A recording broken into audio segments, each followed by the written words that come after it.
एक सेठ जी थे, एक संत के पास गए। संत बड़े पहुंचे हुए थे।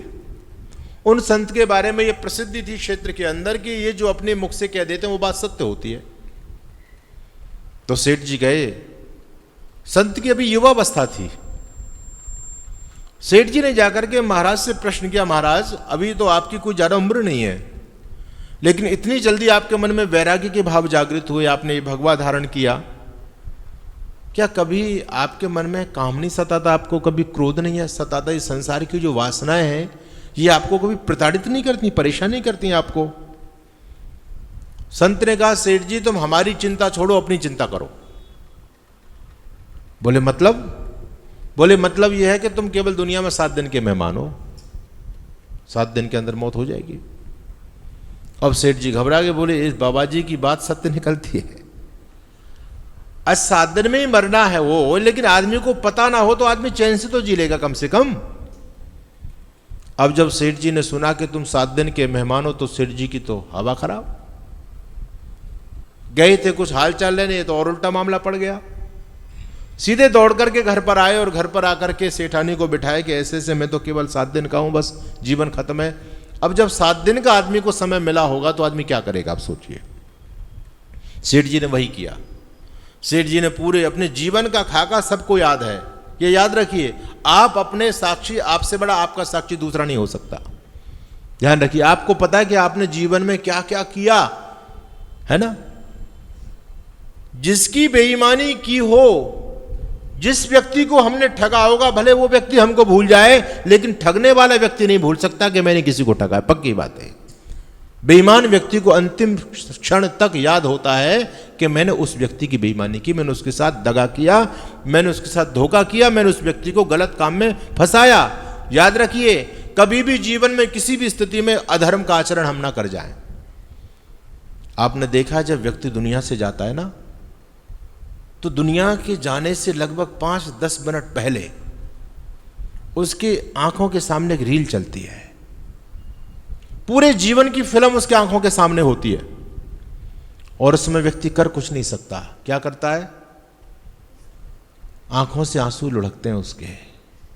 हम ये समझते हैं दादा को दादी की याद आ रही है, लेकिन याद रखना उस समय कोई दादी वादी याद नहीं आती। उस समय तो दादा को पूरे जीवन में जो किया है वो याद आ रहा है कि भगवान ने कितना अच्छा अवसर मुझे दिया था, गोल्डन चांस दिया था, लेकिन ये चांस मैंने ऐसे ही गंवा दिया। याद रखिएगा, मैं आपको बिल्कुल यथार्थ बता रहा हूं, ये कोई बनावटी बात मैं आपके बीच में नहीं बोल रहा हूं। जब व्यक्ति दुनिया में जाता है, मैं अपने जीवन का आपको एक प्रमाण दे रहा हूं। एक बार मेरी स्थिति ऐसी हुई कि मुझे लगा कि शायद मेरा जीवन नहीं बचेगा। अचानक स्थिति मेरी बिगड़ी। उस समय मुझे क्या याद आया? उस समय कोई किसी को याद नहीं आता। उस समय मुझे याद आया है, भाई मैंने उससे कुछ पैसा लिया, उसका कर्ज मेरे पे रह गया, अब तो मैं चुका भी नहीं पाऊंगा। उसका कर्ज लेकर के मैं जब दुनिया से जाऊंगा तो मुझे चुकाना तो पड़ेगा। आज जो लोग बेईमानी कर रहे हैं ना, दगाबाजी कर रहे हैं, डग्गेबाजी कर रहे हैं, धोखेबाजी कर रहे हैं, जो ये इनके प्रकार केवल पैसा कमाना चाहते हैं, चाहे कैसे भी किसी का गला काट करके, किसी की किडनी बेच करके, कैसे भी पैसा कमाना पड़े लोगों को, लोग कमा रहे हैं। लेकिन याद रखना, अंतिम समय में वो सारा घटनाक्रम उनकी आंखों के सामने होगा, लेकिन वो व्यक्ति विवश होगा, उस समय कुछ कर नहीं सकता। बंधुओं, मैं तो सोचता था कि शायद मेरा मामला पूरा हो जाएगा, लेकिन ईश्वर ने मुझे तो अवसर दिया।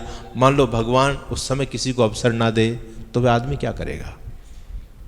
तो यही हमारे जीवन में, सबके जीवन में ये होता है, लेकिन आदमी किसी से कह नहीं सकता, उसके मन की बात मन में रहती है। इसलिए जीवन में कभी भी अधर्म का आचरण मत करना। तो सेठ जी को जब पता चला, और देखो हमारे आर्य समाज के लोगों में तो उनका जीवन बड़ा पवित्र होता था। आपने भक्त फूल सिंह जी का नाम सुना है, जिन्होंने खानपुर विश्वविद्यालय बनाया था हरियाणा के अंदर, सोनीपत में। क्या थे वो? पटवारी थे। और जब पटवारी थे तो आप जानते हैं कि उस समय पटवारी बहुत बड़ी पोस्ट हुआ करती थी, है ना।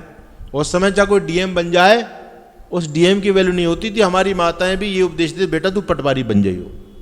पटवारी बहुत बड़ी पोस्ट होती थी। पटवारी चाहे कितना भी पैसा कमा लेता था, उस समय पटवारी पैसा भी कमाते थे। उन्होंने भी खूब नंबर 2 से पैसा कमाया।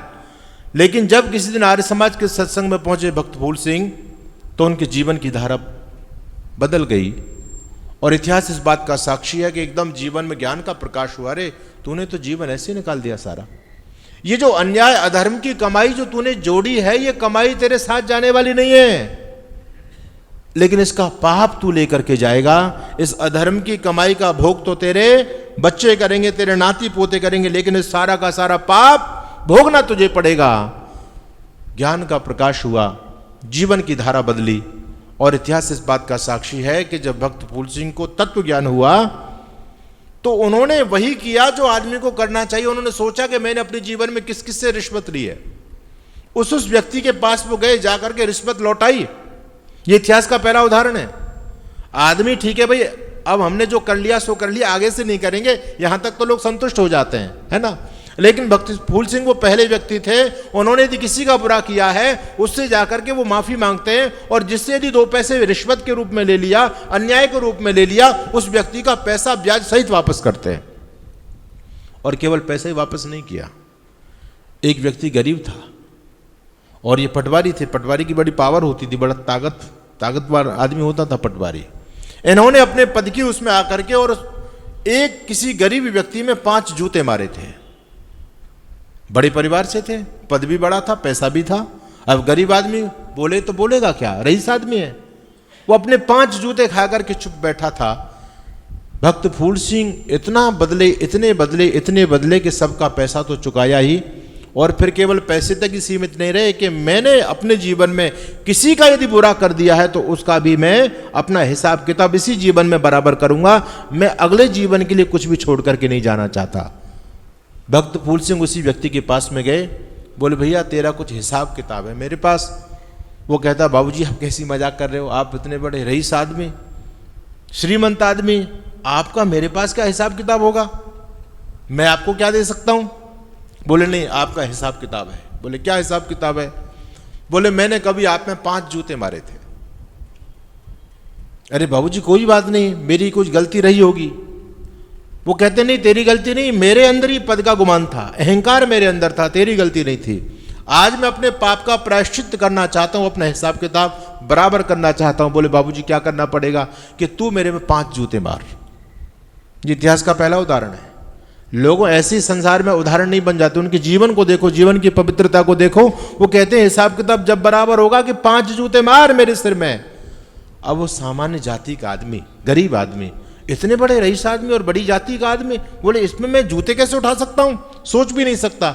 लेकिन भक्त फूल सिंह उसके पैरों में गिरते नहीं, भैया मैं तेरे ऋण को चुकाना चाहता हूं, क्योंकि जो व्यक्ति ऋणी होता है वो कभी सुखी नहीं हो सकता, और ऋण कभी ना कभी उसको चुकाना पड़ता ही है। मैं इसी जन्म में अपने ऋण से उऋण होकर के संसार से जाना चाहता हूं, तुमको जूते तो मुझ में मारने ही पड़ेंगे, ऐसे तो मैं जाने वाला नहीं हूं।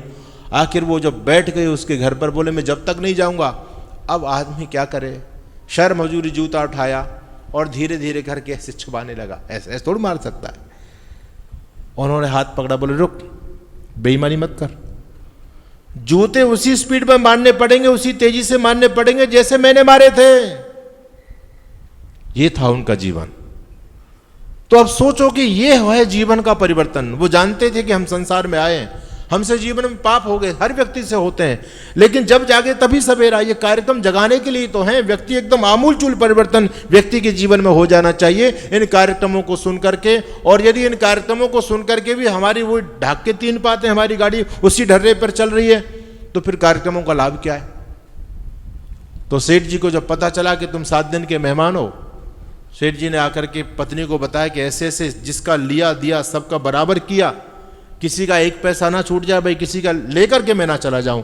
पूरा पड़ताल किया भाई, उसका लिया था, उसका लिया, किसी से कुछ अनैतिक वैसे भी ले लिया नंबर 2 से, उस सब का बराबर किया। बंधुओं धीरे धीरे समय भी कम होता चला जा रहा था, दिन बढ़ते चले जा रहे थे, मौत नजदीक थी, सेठ जी की धड़कन बढ़ रही थी। जैसे जैसे धड़कन बढ़ रही थी, सेठ जी को ये चिंता हो रही थी अभी किसी का और कुछ ना रह जाए, अभी किसी का और कुछ नहीं रह जाए। सेठ जी फिर चिंतन करते हैं, चिंतन करते चले गए, चिंतन करते चले गए। बोले भाई अब तो किसी का नहीं रहा। बोले भगवान का भजन करो, दान कर लो, पुण्य कर लो, फिर याद करते हैं किसी का कुछ छूट नहीं जाए। और आपने सारे बच्चों को बुलाया, सबको बता दिया बेटा ये फैक्ट्री तेरी, ये माल तेरा, ये गोदाम में माल तेरा, ये जमीन के अंदर माल गढ़ा पड़ा, दीवार में माला, सब कुछ सेठ जी ने बता दिया। और आप सभी जानते हैं जो भी संपत्ति थी सब सेठ जी ने दे दी। अब सेठ जी अपने अंतिम समय गिनने लगे, भगवान का भजन कर रहे हैं। सेठ जी किसी को गाली नहीं दे रहे। अच्छा, आपको पता चल जाए आप 7 दिन के हो तो आप किसी पे गुस्सा करोगे, गाली दोगे, किसी की बेईमानी करोगे? सास बहू की खूब कितनी भी तगड़ी रोज लड़ाई होती हो, है ना, लेकिन सासू माँ को ये पता चल जाए कि तू 7 दिन की मेहमान है तो बहू उससे कुछ भी बोले वो एकदम देवी हो जाएगी। तुझे कहना है तू कह ले, मैं नहीं कुछ भी कहती। बोलो जीवन बदलेगा नहीं बदलेगा? सेठ जी का जीवन बदल गया। दिन घटते चले जा रहे हैं, सेठ जी की धड़कन बढ़ती चली जा रही है और हर श्वास पर ओम जपते चले जा रहे हैं, ओम जपते चले जा रहे हैं। 7 दिन पूरे हो गए लेकिन सेठ जी मरे नहीं, सेठ जी बच गए। बच गए तो सेठ जी ने सोचा कि शायद हो सकता है कुछ दिन में गिनने में गड़बड़ हो गई हो। 1-2 दिन और वेट करते हैं। सेठ जी ने 2-3 दिन वेट किया लेकिन सेठ जी भले चंगे रहे। अब सेठ जी फिर उसमें आ गए जो पुराने वाले उस रोल में। सीधे महाराज के पास में पहुंचे, बोले महाराज आप तो बहुत झूठ बोलते हो, मैं आपके पास आया, मैंने ये सुना था कि आपकी वाणी से जो होता है वो सत्य निकलता है, लेकिन आप तो महा झूठे हो। संत ने कहा सेठ जी आप इतने उबाल में क्यों, मैंने आपसे क्या झूठ बोला है? बोले महाराज आपने मेरे से ये झूठ बोला, आपने कहा कि तू 7 दिन का मेहमान है, 7 दिन के अंदर मर जाएगा। तो संत ने कहा इसमें झूठ क्या बात है? अरे दुनिया में व्यक्ति 7 दिन में ही तो जाता है भाई, कोई 8वां दिन बताओ मुझे, कोई 8वां दिन हो तो।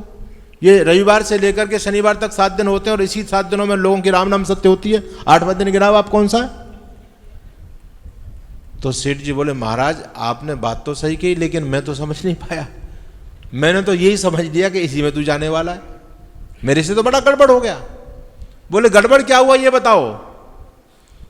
बोले गड़बड़ ये हुआ कि मैंने सारी प्रॉपर्टी जो भी कुछ थी सब अपने बच्चों के हवाले कर दी महाराज, और जो मैंने बच्चों से छिपा करके अपने लिए भी जो रखा था ना, बहुत से लोग छिपा के भी तो रखते हैं बच्चों से, हमारी माताएं मैंने भी बहुओं से बच्चों सब बुढ़ापे में काम आएगा। जो वैसा माल था जिसको बोलते हैं गाँव में कोरचे का माल, है ना, जो बच्चों से छिपाया हुआ था, बोले मैंने तो वो भी बच्चों को बता दिया, मैं तो आपकी तरह बाबाजी हो गया, अब मेरा जीवन कैसे चलेगा ये बताओ। संत ने कहा सेठ जी चलो ये माल आज नहीं कल तो बच्चों के पास तो जाना ही था, ये तो चला गया, इसकी बात तो छोड़ो, लेकिन मुझे एक बात बताओ ईमानदारी से, इन 8 दिनों में आपके मन में काम वासना जागृत हुई क्या? आपको गुस्सा आया? आपने किसी की चोरी की? आपने किसी से बुरा बोला? आपने किसी को गाली दी? सेठ जी बोले महाराज समय ही कहाँ था, 7 दिन का समय, 7 दिन तो कैसे निकल गए, अपनी तैयारी करते करते, लोगों से पश्चाताप करते करते, माफी मांगते मांगते समय निकल गया, समय कहाँ था? संत ने कहा सेठ जी आपको तो 7 दिन का समय था, लेकिन मैं तो जीवन को क्षणभंगुर समझता हूं, मेरे पास तो ये भी अगला दिन भी नहीं है, भगवान ने दे दिया तो ठीक है, भगवान की बहुत कृपा है, लेकिन मेरे पास तो अगला दिन भी नहीं है, जीवन क्षणभंगुर है। आपने मेरे से जो 10 दिन पहले जो प्रश्न पूछा था कि महाराज क्या आपको काम परेशान नहीं करता, क्रोध परेशान नहीं करता, मैं तो अपने जीवन को क्षणभंगुर समझता हूं। आपके पास तो 7 दिन थे, जब 7 दिन में आप देवता बन सकते हो, आपका पूरा जीवन बदल गया सेठ जी, मेरे पास तो अगला दिन भी नहीं, मैं पाप कैसे कर सकता हूं? ये व्यक्ति के जीवन में परिवर्तन होता सत्संग सुनने से। 100 से अधिक देशों में देखा जाने वाला भारतीय संस्कृति और ऋषियों द्वारा दिए गए ज्ञान व संस्कारों को समर्पित आर्य विचारों का प्रचार करने वाला विश्व का एकमात्र सबसे बड़ा चैनल वैदिक प्रचार।